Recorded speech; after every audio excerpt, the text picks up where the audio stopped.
बहुत समय पहले की बात है। एक गांव था, पहाड़ों और जंगलों से घिरा हुआ। उस गांव में एक नटखट सा लड़का रहता था।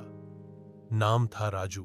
राजू रोज सुबह अपनी बकरियां लेकर पहाड़ी पर जाता था, उन्हें चराता था और शाम को वापस लाता था। उम्र छोटी थी, दिल शरारती था।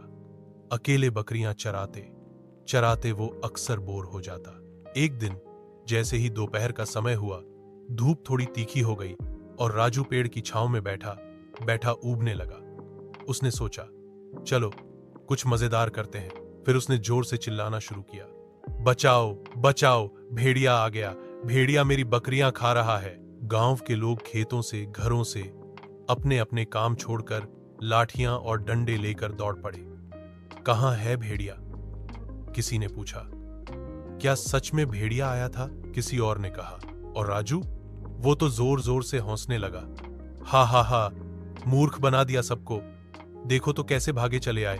गांव वाले पहले हैरान हुए, फिर गुस्से में आ गए। एक बूढ़े दादा बोले, राजू, झूठ बोलना बहुत बुरी बात है।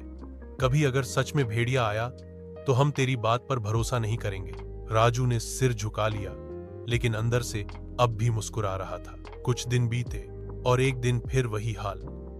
दोपहर का वक्त, धूप, ऊब और वही शरारत। राजू ने फिर चिल्लाना शुरू कर दिया, भेड़िया भेड़िया आ गया, जल्दी आओ। इस बार भी गांव वाले दौड़ते हुए आए और फिर वही मजाक। राजू हंसा और सब नाराज होकर लौट गए। अब गांव वालों ने तय कर लिया था, अब इस लड़के की बातों पर भरोसा नहीं करना है। और फिर एक दिन वही हुआ जिसका डर था। राजू अपनी बकरियां चरा रहा था।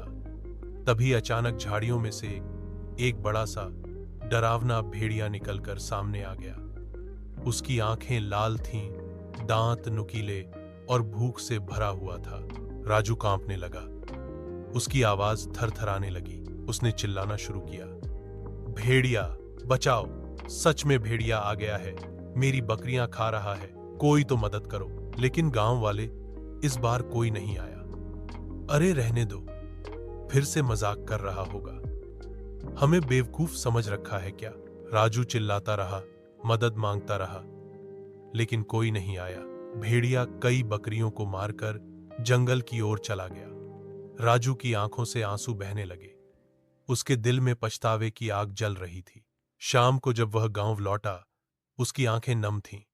वो बोला, माफ कर दो, इस बार सच में भेड़िया आया था, मैंने शरारत में झूठ बोला, लेकिन अब मेरी बकरियां चली गईं, सब मेरी गलती है। गांव के बुजुर्गों ने उसे समझाया, राजू बेटा, झूठ एक बार मजेदार लग सकता है, लेकिन उसका अंजाम बहुत बुरा होता है।